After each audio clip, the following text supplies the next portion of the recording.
ঘোষিত তফসিল মোতাবেক আগামীকাল নির্বাচনী প্রচারণা যেহেতু শুরু হতে যাচ্ছে, বিএনপি চেয়ারম্যান জনাব তারেক রহমান সেটি শুরু করতে যাচ্ছেন সিলেট সফরের মধ্য দিয়ে।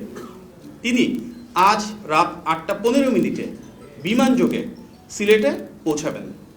গভীর রাতে হজরত শাহজালাল রহমতুল্লাহি আলাইহি মাজার জিয়ারত করবেন এবং আগামীকাল সকালে সিলেট আলিয়া মাদ্রাসা মাঠে নির্বাচনী সমাবেশে যোগদান করবেন।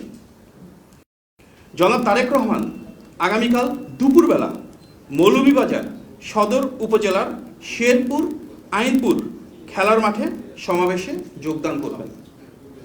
যাত্রাপথে হবিগঞ্জ জেলার শায়েস্তাগঞ্জ উপজেলায় প্রস্তাবিত নতুন উপজেলা পরিষদ মাঠে সমাবেশে যোগ দিবেন।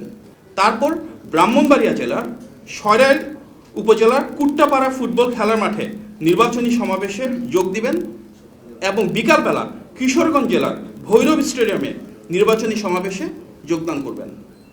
এরপর যাত্রাপথে তিনি নরসিংদীর পৌর এলাকা সংলগ্ন নির্বাচনী সমাবেশ হয়ে নারায়ণগঞ্জ জেলার 2500 রূপগঞ্জ গাউছিয়া এলাকার সমাবেশে যোগদান করবেন এবং তারপর গভীর রাতে গুলশানস্থ বাসভবনে ফিরবেন ইনশাআল্লাহ।